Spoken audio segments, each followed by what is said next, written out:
Thinking of selling your home this winter? In this video, we're going to talk about why it's a great time to sell and how to get your home market ready. I'm Eric with Andersen Homes, and I specialize in Burr Ridge and the western suburbs, though I've sold homes all throughout the Chicagoland area, about 20 miles from the city in any direction, except east because that's the lake. I also specialize in relocation, so if you're currently out of state and looking to make a move to the Chicagoland area, call, text, or email anytime. You can find all of my contact information in the comments below. Now, back to the subject at hand. What makes now a great time to sell? Basic supply and demand. There are more buyers out there than sellers. Average market time remains low at a median of 18 days, and sale prices remain high. Homeowners have seen an average of 18% appreciation over the past year. Multiple offers are still common, with the Realtor's Confidence Index showing owners getting an average of 3.6 offers. CoreLogic, who tracks economic data, showed that homeowners gained an average of $51,500 in equity over the past year. Of course, most people selling will also have to buy, and waiting will only cost you more as home prices and interest rates continue to rise. Here's a quick look at mortgage rate projections over 2022. While there are some differences in opinion, there always are, over how much rates will climb, plus nobody has a crystal ball, there is a clear consensus that rates will continue to climb, which means unless you're paying cash, your purchase will cost you more if you wait to make a move. Now, the logistics of selling and buying can be a bit tricky, but I specialize in tricky and have helped several clients navigate that transition successfully, so you can leave the worrying to me. Two additional points on selling now that we haven't mentioned yet. The chief economist at Freddie Mac said, "These low mortgage rates, combined with the tailwind of first-time home buyers entering the market, means that purchase demand will remain strong into next year.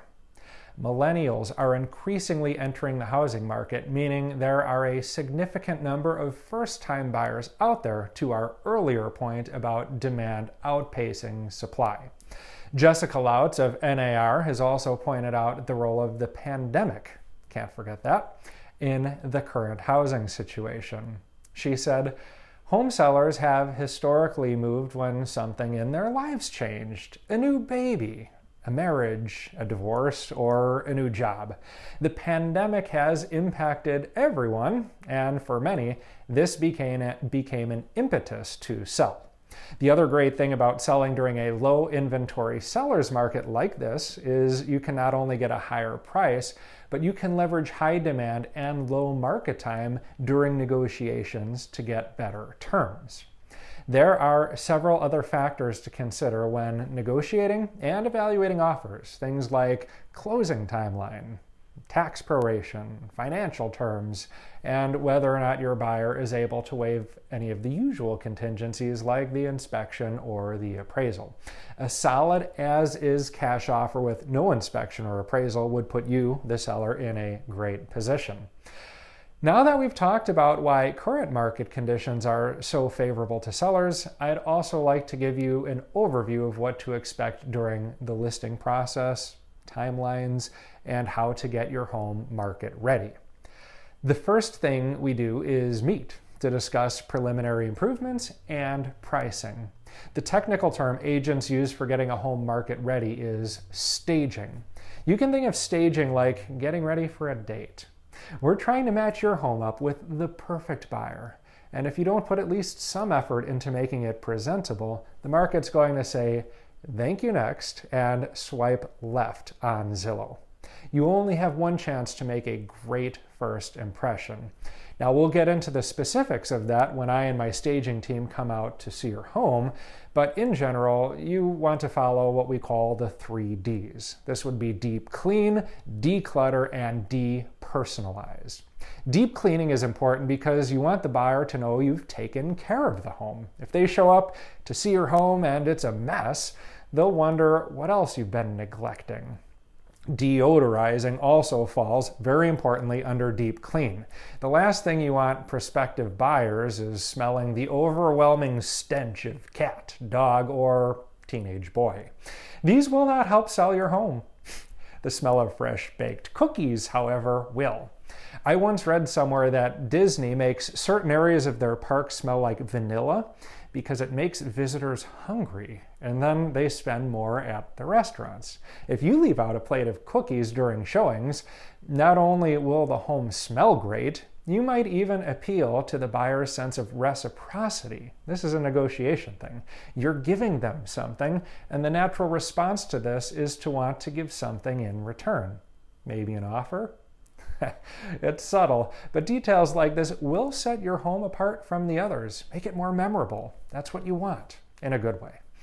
Other than deep clean, you'll also want to declutter. A messy home will not show well, and clutter will make each room look smaller. Decluttering might include removing some furniture, some possessions, and/or clothing. But you don't want the place to look vacant. Even new construction homes, which are typically unoccupied, will stage a model home for viewing. A well-staged home will help your buyer envision themselves living there, and that's what we're going for. Finally, you want to de-personalize. Now, you might be very proud of the boar you hunted and killed, but if its crazy head is the first thing buyers see when entering your house, it'll probably freak them out. Remember, the idea here is you want the buyer to see themselves living there, not get a window into your personal life. Anything that will distract from envisioning where they want to put the furniture needs to go. This includes anything that will offend them. Selling your home is not the time to show off your dump Trump or let's go Brandon paraphernalia. If you must make inflammatory political statements, that's what social media is for, right? Don't use your home as a political platform, at least not while you're trying to sell it. After closing, you can do whatever you want. I once took some die-hard White Sox fans to what would have been the perfect home for them, except the sellers had a whole room filled with Cubs stuff. They didn't buy that home. You don't want to lose the sale over something that is completely unrelated to the physical property. And if you do want that, you can go ahead and hire a different agent because then you're just wasting your time and mine. Or better yet, maybe just keep your home off the market until you're serious about selling. You wouldn't believe the things I've seen in homes I've shown. All right, after my preliminary walkthrough, I'll send out my staging team for a free consultation. This is what these guys do for a living. They're great at it, and they will give you specific room-by-room recommendations for how to get your home market ready so that it shows the best and for maximum impact. If you're interested in making some more significant improvements, things like painting, replacing fixtures, or making larger renovations, my stagers can also offer their expert guidance. Rental furniture is also available at an additional cost, which may make sense with a vacant home at higher price points, say close to about $1 million or more. Now, once your home is staged and it's market ready, we will take photos, video, and footage for the 3D tour. These are not cheap photos I take with my phone. These are HD photos taken by professionals who do this for a living, experts who know how to get the best angles and enhance the photos with editing. I also think it's important to get aerial photos to give buyers a sense better for the exterior. Plus, these things give a nice luxury impression of the home, and so this is something I feature on all my listings. We also do a property video and a 3D tour. I run targeted digital ads behind these to get you more exposure than you will receive from most agents, and it also gives buyers a better feel for your home before they come to see it in person. So you're getting more people to see it and they're getting a better feel for it. This is especially helpful if you live in the home, as it can minimize the hassle of having to show your home to buyers who wouldn't have been interested if only they had known the layout, that the bathroom was here or wasn't here or whatever. The property video, and especially 3D tour, will allow them to get a really good feel for the home up front. You can think of this as a 24/7 virtual open house. And with millennials making up such a large demographic of buyers and the pandemic still going on, it's more important than ever to leverage technology for your benefit when you're selling your home. All right, once all of the marketing materials are ready, we will go live on the public MLS. It often makes sense to take advantage of what's called the private listing network while we're doing staging and getting market ready. And we can talk about that more when we meet. Now, I'm happy to meet with you several months before you're ready to list, timeline-wise, to give you a feel for what improvements you might consider, and also to get a sense of current home prices. If you sold today, what's it worth? And we can compare once you're ready. And then once you're ready, you want to plan about 2 to 3 weeks from our first appointment until the time we go live. The first week will be the initial walkthrough with me, and then the stagers will come out during that time. And then you'll get some time to implement some of the suggestions. Take about a week for that. Now, you may need some more time if you decide to do bigger things like paint or replace carpet or counters or other significant improvements besides what we cover in the 3Ds. That stuff usually a week. If you need more time, that's fine. But typically a week. Week 2 will be the interior and aerial photos plus the 3D tour and property tour, and then we'll be ready to go live in week 3. The other thing we do in the initial meeting is talk pricing. So we'll review the most similar homes that have sold near you and come up with a solid pricing strategy. But I'll tell you right now, some homes are just harder to price than others, and any agent who promises to sell your home for a specific price is lying. Nobody has a crystal ball, but we can look at the data and come up with a plan to help you maximize your profit. Now, much more could be said. I wish I could tell you what your home is worth in this video, but it doesn't work that way. So I hope this at least gives you a pulse on the current market, great time to sell, and an idea of what to expect during the sale process and how to get ready.